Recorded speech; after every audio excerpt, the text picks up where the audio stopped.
오늘 본문 말씀 히브리서 6장 1절과 2절 말씀을 함께 같이 읽어보도록 하겠습니다. 그러므로 우리가 그리스도의 도의 초보를 버리고 죽은 행실을 회개함과 하나님께 대한 신앙과 세례들과 안수와 죽은 자의 부활과 영원한 심판에 관한 교훈의 틀을 다시 닦지 말고 완전한 대로 나아갈지니라. 초보적인 신앙을 버리고 완전한 대로 나아가라, 이렇게 말씀하고 있습니다. 그렇다면 초보적인 신앙이 무엇일까요? 초보적인 신앙은 6가지가 초보적인 신앙이다 얘기하는 것입니다. 첫 번째는 죽은 행실을 회개하는 것입니다. 여러분들, 죽은 행실이 무엇일까요? 우리가 전에 예수님을 믿지 않았을 때는 우리의 죄와 허물로 다 죽은 자였어요. 예수님을 믿지 않았을 때 우리는 영적으로 다 사망한 자였습니다. 그런데 우리가 예수님을 믿지 않았을 때 행하던 모든 일들이 다 죽은 행실이에요. 그런데 우리가 예수님을 믿게 되었을 때 우리의 죽은 행실은요, 십자가에서 다 종결이 된 것입니다. 예수님을 믿게 되었을 때 우리는 죽은 행실을 다 회개하게 된 거예요. 그래서 우리는 이미 죽은 행실은 회개했고 십자가에서 종결이 되었기 때문에 늘 죽은 행실을 회개하는 것은 초보적인 신앙이에요. 여러분들, 우리는 죽은 행실을 회개하는 것이 아니라 생명의 회개로 나가야 되는데, 생명의 회개가 무엇일까요? 회개라고 하는 단어 자체가 돌이키는 거예요.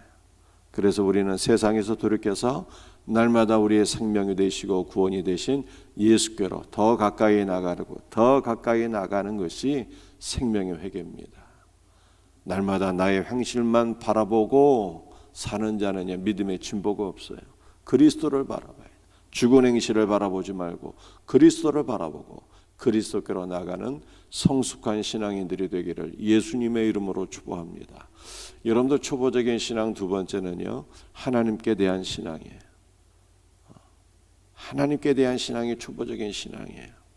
하나님을 믿는 것은 천주교도 믿고 이슬람도 믿고 유대교도 믿고 하나님 다 믿습니다. 우리는 하나님을 믿는 신앙에서 그리스도를 믿는 신앙으로 전진해야 되는 것입니다. 주께서 말씀하시기를 아버지를 믿으니 또 나를 믿으라고 그렇게 말씀하셨어요. 아버지를 믿는 자는 어떻게 돼요? 나를 믿는 자로, 그리스도를 믿는 자로 나가야 되는 것입니다. 그리스도를 믿고 그리스도와 연합하는 신앙으로 나가야 돼요. 세 번째, 세례드립니다. 여러분들, 세례는 언제 받습니까? 예수님을 처음 믿을 때 교회에서 새신자 성경 공부를 수료하게 되면 세례 받잖아요. 근데 우리가 세례 받는 요 신앙으로 머물게 되면은 초보적인 신앙이에요. 여러분들, 사실 성경에서는요, 아버지와 아들과 성령의 이름으로 세례를 베풀라고 말씀하셨는데, 원어를 보게 되면 의식으로서의 세례를 말씀하고 있는 것은 아닙니다. 여러분들, 세례는 본래 그리스도 안으로 날마다 푹 빠지는 것을 의미하는 거예요. 의식으로서의 세례만 받고 끝나면 초보적인 신앙이요, 우리가 날마다 그리스도 안으로 푹 빠져서 그의 죽으심과 그의 생명에 날마다 동참하는 성숙한 신앙인이 되어야 하는 것입니다. 여러분들, 네 번째 안수죠. 여러분들, 이 안수는요, 언제 받습니까? 우리가 몸이 아플 때도 물론 안수를 받습니다만, 성경에서 말씀하고 있는 안수는 가장 기본적으로 직분을 받을 때 안수 받는 거예요. 제사장으로서 세워질 때, 그리고 교회 안에서 목사와 장로와 또 안수집사와 안수집사로서 직분을 받게 될 때 이 안수를 받잖아요. 근데 안수만 받고 끝나는 것은요, 그 성숙한 신앙이 아닌 것입니다. 여러분들, 성숙한 신앙은 어떠한 신앙일까요?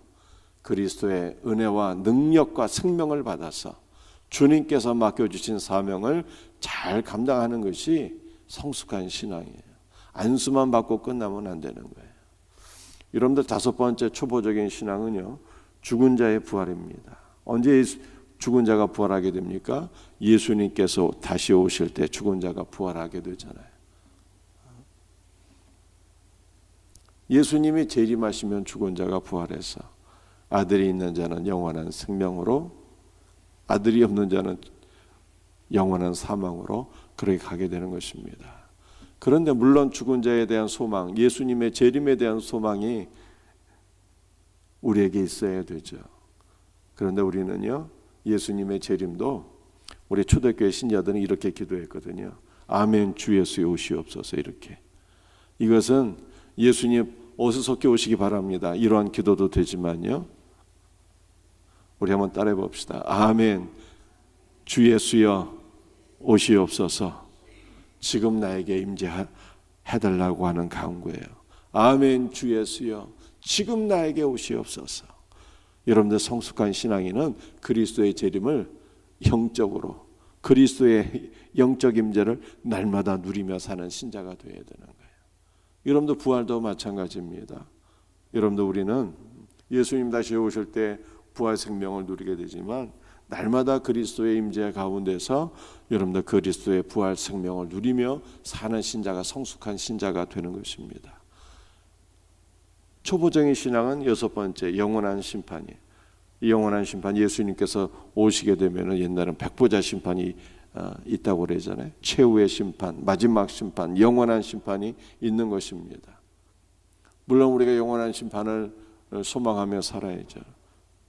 여러분들 믿음이 연약한 자들은 영원한 심판이 두려움이죠. 그러나 성숙한 신자에게는 영원한 심판은 소망인 것입니다. 여러분들 예수님의 재림과 심판이 우리의 소망 되기를 주님의 이름으로 축복합니다. 그런데 성숙한 신자는요, 어떤 사람일까요? 날마다 신전의식을 갖고 살아가는 자예요. 신전의식. 하나님께서 나를 바라보고 계신데 내가 어찌 득죄하리요 그러잖아요. 요셉이. 보디발의 아내가 유혹하는데 요셉이 고백한 말. 내가 하나님 앞에서 어찌 큰 죄를 범하리요. 신전의식을 갖고 사는 자. 여러분들 이 사람이 성숙한 신앙인 것입니다. 이 여섯 가지가 초보적인 신앙이에요. 초보적인 신앙을 버리고 완전한 대로 나가라 이렇게 말씀하고 있습니다. 그런데 히브리서에서 제가 어저께 말씀드렸지만 완전한 것은요, 멜기세덱의 반차를 따라서 이 땅에 오신 예수 그리스도의 살과 피에 동참하고 그리스도의 생명에 동참하고 우리가 멜기세덱의 반차를 따르신 예수 그리스도 안에서 왕 같은 제사장으로 세워지는 거예요. 제사장은 어떤 사람이라고요? 하나님과 사람을 중보하고 연결시키고 하나가 되게 하는 것이잖아요. 우리가 한 영을 위해서 그리스도의 사랑으로 중보기도 하고 그리스도의 말씀을 증거함으로 말미암아 한 영혼을 주님께 이루기 위해서 하나님과 사람 사이를 연합하고 하나가 되게 하는 제사장이 될 때 이것이 완전한 신앙으로 나가는 거예요. 이와 같은 은혜가 우리 모두에게 있기를 예수님의 이름으로 축복합니다. 4절과 5절 말씀을 같이 한번 읽어보겠습니다. 한 번 빚을 받고 하늘의 연사를 맛보고 성령에 참여한 바가 되고 하나님의 선한 말씀과 내세의 능력을 맛보고, 여러분들 초대교회는요 로마의 핍박, 박해가 있어갖고 신앙을 버리고 다시 우상 숭배로, 다시 세상으로, 혹은 다시 유대교로 돌아가는 사람들이 많이 있었어요. 여러분 오늘날 한국교회 안에도 마찬가지입니다. 한국교회 안에 코로나 때문에, 세상 유혹 때문에 신앙 버리고 세상으로 돌이킨 사람들 얼마나 많이 있습니까? 이러한 사람들에 관한 얘기인 거죠. 히브리서 6장이. 여러분들 타락한다. 타락하는 것은요, 믿음이 없는 사람은 타락하는 게 아닙니다. 믿음이 없는 사람은 원래부터 타락한 가운데 있는 거예요. 원래부터. 타락했다고 하는 것은 믿음이 있었는데 신앙생활을 하다가 은혜를 다 까먹고 세상으로 돌아가는 것이 타락한 것이잖아요. 누가복음에 보게 되면은 어떤 사람이 강도를 만나, 왜 강도를 만납니까? 예루살렘에서 여리고로 내려가다가, 예루살렘은 여러분들 하나님의 나라 교회를 상징하는 것이고, 은혜를 받다가 여리고로 내려가다가 세상으로 내려가다가 중간에 강도 만나게 되잖아요. 세상으로 가다가 사탄을 만나서 모든 은혜와 생명을 다 빼앗기고 죽게 된다 이 말이에요. 신앙이 있는 사람이 타락하는 거예요. 왜 타락할까요? 타락하는 이유가 무엇입니까? 여러분들 오늘 본문 말씀에 타락의 이유가 다 나오게 돼요. 한번 이 타락하는 거, 신앙이 있다가 타락하는 거, 이 5가지를 말씀하고 있잖아요. 한번 빚을 받고, 여러분들 성경의 빚은 생명의 빚 대신 예수 그리스도를 가리키는 것이잖아요. 그러니까 은혜를 받은 것이죠. 하늘의 은사를 맛보게 됩니다. 신령한 은사를 경험하게 됩니다. 성령에 참여한 바 되었다라고 하는 것은요, 정말 큰 은혜인 것입니다. 그리스도의 식탁에 참여하게 되었다는 거예요. 그리스도의 살과 피를 먹고 마시고 그리스도와 연합한 자를 가리키는 것입니다. 하늘의 선한 말씀을 맛보고 내세의 능력까지 맛보게 되었어요. 그런데 왜 타락했습니까? 타락한 이유가 무엇일까요? 생명의 빛 대신 그리스도 안에 날마다 거해야 되는데 한 번 딱 빛을 받은 거예요. 한 번 딱 은혜를 받은 거예요. 여러분들 이 말씀이 다 그렇게 되어 있잖아요. 하늘의 은사를 맛보고 계속 그리스도의 신령한 은혜를 먹고 마시며 지속적으로 그리스도의 식탁에 참여해야 되는데 한 번 맛보고 끝난 거예요. 한 번 은혜를 체험은 했는데 한 번 은혜 체험한 것으로 끝나게 되면 여러분들 원수마귀를 어떻게 이길 수가 있겠어요? 사탄의 박해와 사탄의 유혹을 어떻게 이기고 승리할 수 있겠습니까? 승리하지 못하는 거예요. 지속적으로 생명의 빛 안에 있어야 되는데 지속적으로 말씀을 먹고 지속적으로 기도하고 지속적으로 성령의 은혜가 충만해야 되는데 한 번 딱 맛보게 되니까 세상을 이길 힘이 없는 거죠. 다 타락하게 되는 거예요. 그러면 이러한 사람들을 어떻게 새롭게 할 수가 있겠습니까? 히브리서 6장 6절 말씀 함께 같이 읽습니다. 타락한 자들은 다시 새롭게 하여 회개할 수 없나니 이는 그들이 하나님의 아들을 다시 십자가에 못 박아 드러내놓고 욕되게 함이라. 초보적인 회개로 은혜를 까먹고 세상으로 가다가 양심의 가책이 있어갖고 내가 이러면 안 되는데 주여 나를 용서하소서, 이 초보적인 회개로는요 다시 새롭게 할 길이 없다는 거예요. 그럼 어떻게 하게 되느냐? 마지막 말씀 우리 함께 말씀을 같이 읽습니다. 땅이 그 위에 자주 내리는 비를 흡수하여 밭가는 자들이 쓰기에 합당한 채소를 내면 하나님께 복을 받고 만일 가시와 엉겅퀴를 내면 버림을 당하고 저주함에 가까워 그 마지막은 불사람이 되리라. 아멘. 여러분들 땅이 자주 내리는 비를 흡수하라고 말씀하고 있죠. 땅이라고 하는 것은 무엇일까요?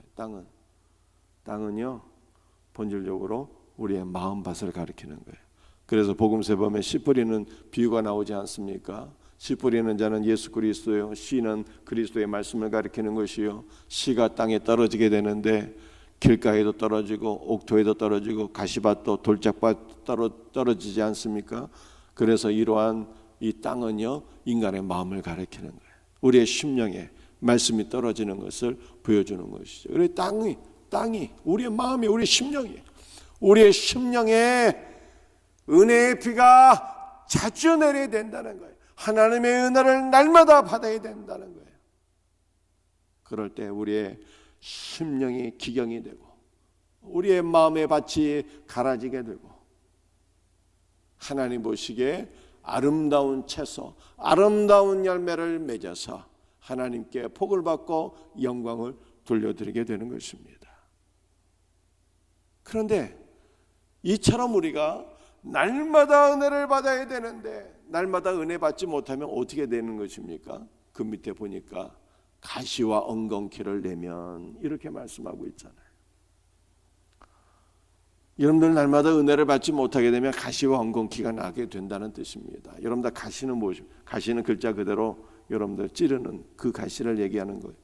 엉겅퀴는 무엇입니까? 엉겅퀴를 원어로 보게 되면은요, 여러분들 옛날에 그 사극 같은 거 보게 되면은 자객이 사람을 죽이기 위해서 이게 날리는 표창이 있잖아요. 그런 표창을 가리키는 거예요. 그러니까 타락한 인간의 마음에는요, 하나님과 사람을 아프게 하는 것들이 자꾸만 자라나게 되는 거예요. 우리 악한 말로, 상처 주는 말로서 사람을 찌르고 공격하고 하나님의 마음도 아프게 하는 거예요. 타락한 인간은 노력하지 않아도 우리 안에서 악한 것들이 다 나와서 하나님과 사람을 아프게 하고 공격하게 되는 것입니다. 이렇게 되면 어떻게 되는 거예요? 하나님께 버림을 받고 저주를 받고 그 마지막은 영원한 사망이 되는 거예요. 여러분들, 우리 안에서 약한 것들이 제거되기 위해서 무엇이 필요할까요? 날마다 은혜의 담비를 맞아야 되는, 한 번 은혜 받으면 안 된다는 거예요. 아까 한 번 은혜 받으면 다 타락하게 된다고 말씀하고 있잖아요. 세상의 유혹과 박해를 이길 수가 없게 되는 거예요. 한 번 은혜 받고 끝나면 우리 안에서 또 가시와 엉겅퀴가 올라오게 되는 거예요. 그래서 날마다 은혜의 뷰를 맞아야 된다. 날마다 성령으로 충만해야 돼. 날마다 성령의 불이 내 안에 임하게 될 때 가시와 엉겅퀴가 다 불태워지게 되는 거예요. 옛날에 차스핀이라고 하는 부흥사가 계셨는데, 이분이 말씀을 증거할 때는요, 그분이 말씀을 증거한 지역은 다 불탄 지역이 되어버렸대요. 모든 가시와 엉겅퀴가 불타게 되는 성령의 역사가 내 안에서 끊임없이 일어나야 되는 거예요. 말씀과 기도를 통해서 은혜의 비를 자주자주 맞아야 되고 우리의 심령이 바꿔라져야 되는 거예요.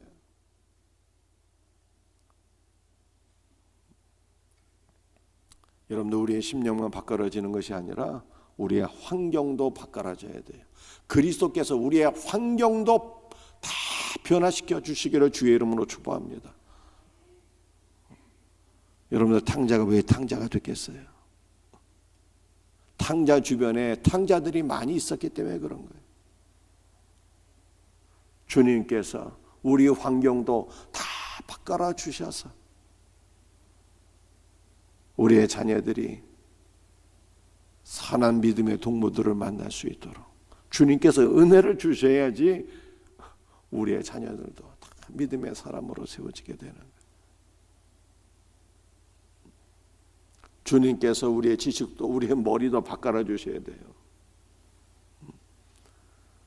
세상적인 지식으로 세상적인 것들로 가득 차 있게 되면요, 말씀을 들어도 들어오질 않아요.